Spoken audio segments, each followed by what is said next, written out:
Hey guys, what is happening and welcome to this video. So in today's video, we are going to be talking about the real estate market and how I think sentiment is actually shifting. So without further ado guys, let's do this.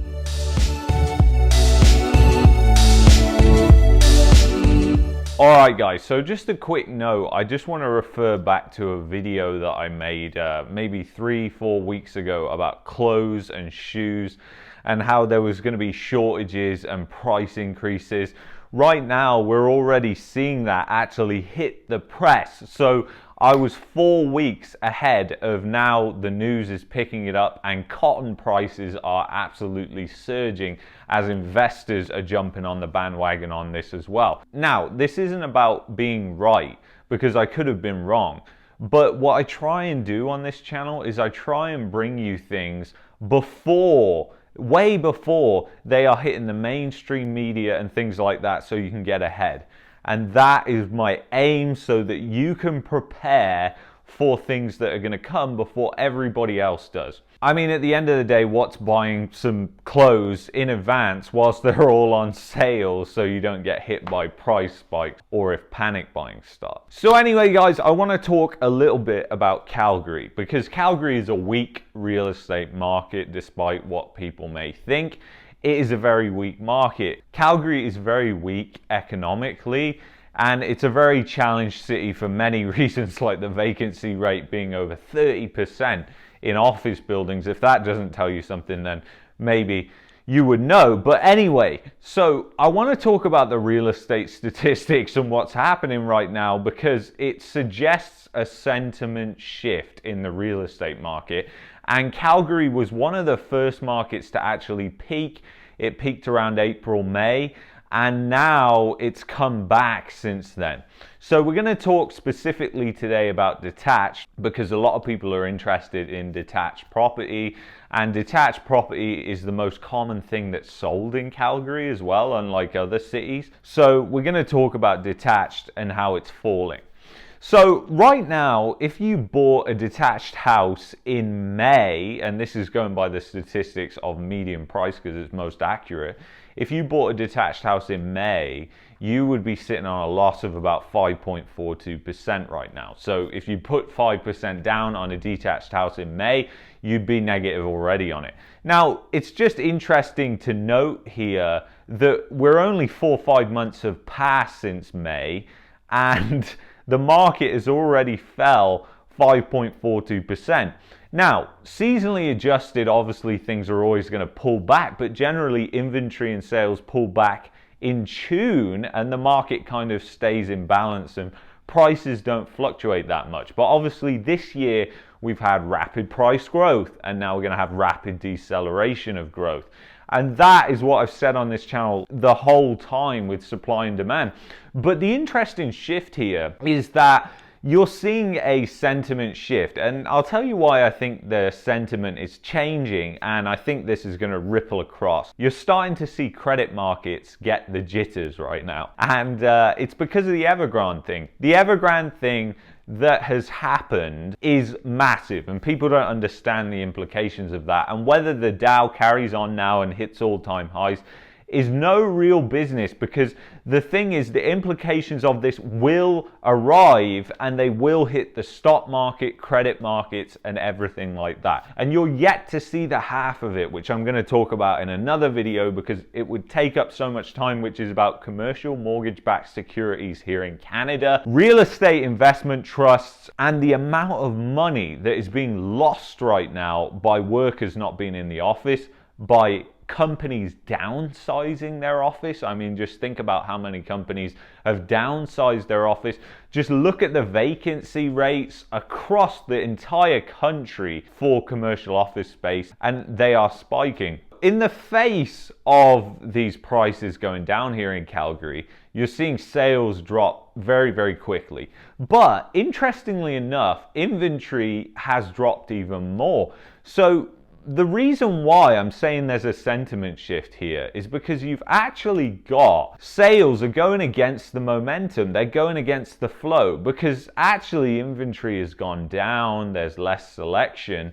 But the thing is, sales are still elevated and they're not dropping as fast. They were dropping at one point faster than the inventory, but now the inventory is dropping faster than the sales. It just suggests to me that people are price conscious right now, and people are starting to take a step back. They're starting to take a step back and they're starting to think, hold on, that house was on the market 3 weeks ago. A couple of months ago, things were selling in a couple of days, and now they're taking 4 weeks. A couple of months ago, things were going over asking price, and now they're sitting on the market for 4 or 5 weeks. It's crazy that people are having these realizations now. At the time back in May, they weren't thinking, hey, you know, we have one of the highest unemployment rates in Canada and we're bidding over asking on a house. Like, what gives? And people just don't connect the dots, okay? Like 70% of people suffer from the normalcy bias. And I hate to say this, guys, but if you go to people and you say this is going to collapse and the economy is folding right now and you need to be careful with your money, most of them are going to brush you aside and say, ha, no, not really. And that's because they suffer from the normalcy bias, which means when a big wave is coming in and they're sat on the beach, they are sat there and they're going, oh, it's not that big, it'll be okay. And then the big wave comes and it just washes them out.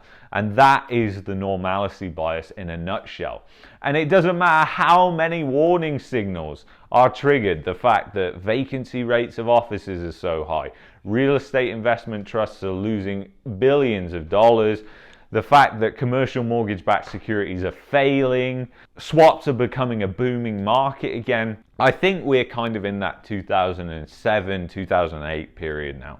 And if you look at what happened in 2007 with the Dow Jones Industrial Average, which is often used as a gauge of the stock market in general here in North America, and if you look at what happened was, it's actually scarily similar, but I don't know what's going to happen next. Nobody does. We could hit more all-time highs. We could crash back down. But what I found alarming was just the correlation. You know, the Dow was hitting all-time highs early 2007. Obviously, the Bear Stearns thing rippled markets in July, and we had a ripple in the markets in July. The Dow dropped nearly 1,200 points in one day. Market volatility exploded. But then we continued to all-time highs. And we've been at all-time highs, but we've been flat now for a couple of months. And that's exactly what happened in 2007. And it was in October, November when the Dow really started to turn and it never came back. Now, the thing is, we've got even more retail participation than we've ever had in history in the stock market.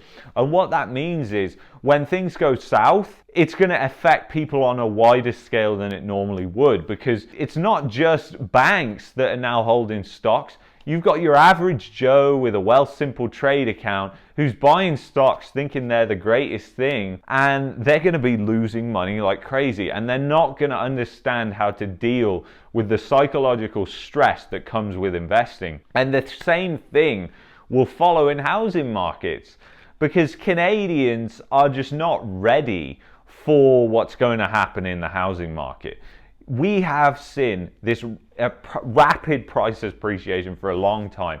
We nearly saw the market collapse in 2017, but they relaxed lending even more, and that's when lending got even worse and everything just consequently even worse, and the market's able to go even further. And right now, we are at a point where I believe the sentiment's changing anyway. And this may not affect the other markets like Vancouver, Toronto for a little bit longer, because they peaked.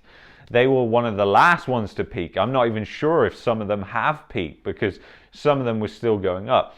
But it doesn't matter, because you can look at other cities engaged like Calgary and say that will actually come here because they peaked before us. Once we peak, the same thing is going to happen. And it's like dominoes now in credit markets. You know, one thing goes down, it topples the whole system. I just want to say, guys, right now is a good time, if you're having any large financial decisions, to just weigh up the risk. Weigh up the risk factor if you lose your job. Weigh it all up and don't make any stupid decisions, because there is a lot of stupidity out there right now. There are a lot of people making stupid decisions. And it pains me to say this because it's a lot my generation as well that are going to get screwed the hardest by this.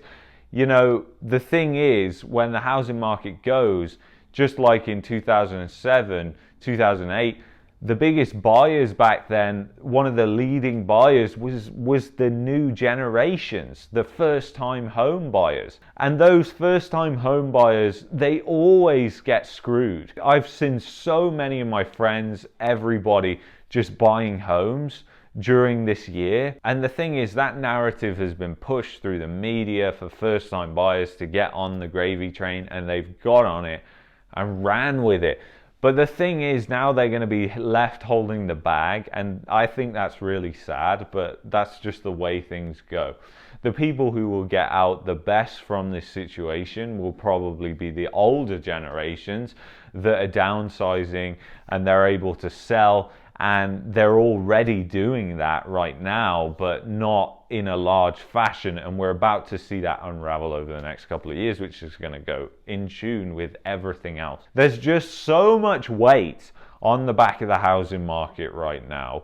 You just wouldn't believe. Like, the probabilities of failure of this, and by failure I mean crash, collapse, whatever you want to call it, where price reverses to what people can actually afford, and it takes years and years to grow after that, are high. They're very high just because there's so many things.